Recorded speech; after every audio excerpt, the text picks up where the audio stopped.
আজকে আমরা এসেছি হাটহাজারের অন্যতম সুন্দর একটি জায়গায়, উদালিয়া চা বাগান। গাছ, পাহাড় আর চা পাতার সুবাসে ঘেরা এই স্থানে আমরা কাটিয়েছি এক অন্যরকম বিকেল। আমরা ছিলাম গ্রামের বাড়িতে। বিকেল 4টার দিকে আমরা দুজন বন্ধু সিদ্ধান্ত নিই উদালিয়া চা বাগান ঘুরতে যাওয়ার। চা বাগানটি আমাদের বাড়ি থেকে বেশি দূরে নয়, প্রায় আধ ঘন্টার পথ। গ্রামের রাস্তায় হালকা বাতাস আর চারপাশের প্রকৃতি আমাদের আগে বিমোহিত করে দেয়। বাগানে ঢুকতেই চোখে পড়ে সবুজ চা বাগানের সারি আর পাহাড়ে ঘেরা দৃশ্য। প্রকৃতি যেন আপন করে নেয় আমাদের। পাখির ডাক, পাতার নড়াছড়া আর হালকা হাওয়া সবকিছুই যেন এক প্রশান্তি ছড়িয়ে দেয় চারপাশে। আমরা ধীরে ধীরে হাঁটছিলাম, কথা কম, অনুভব বেশি। চারপাশের দৃশ্য ক্যামেরায় বন্দি করছিলাম। আমাদের পোশাকে ছিল ইসলামিক লিবাস, যা এই পরিবেশে আরও বেশি মানানসই ছিল। স্রেফ প্রকৃতি আর দুই বন্ধুর নীরব উপলব্ধি, এ ছিল আমাদের সফরের রং। এক পর্যায়ে নামাজের সময় হয়ে যায়।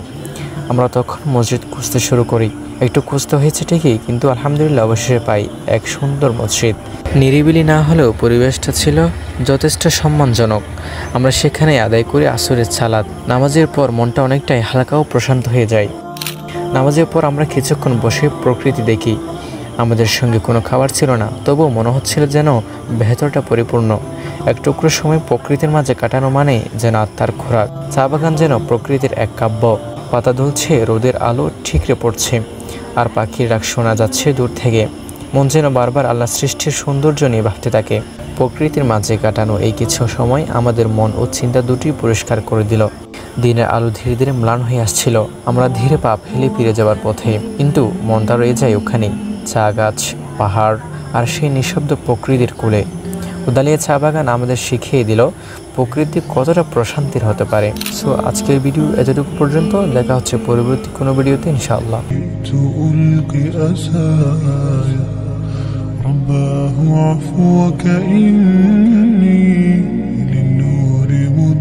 يداي نزعت أسرار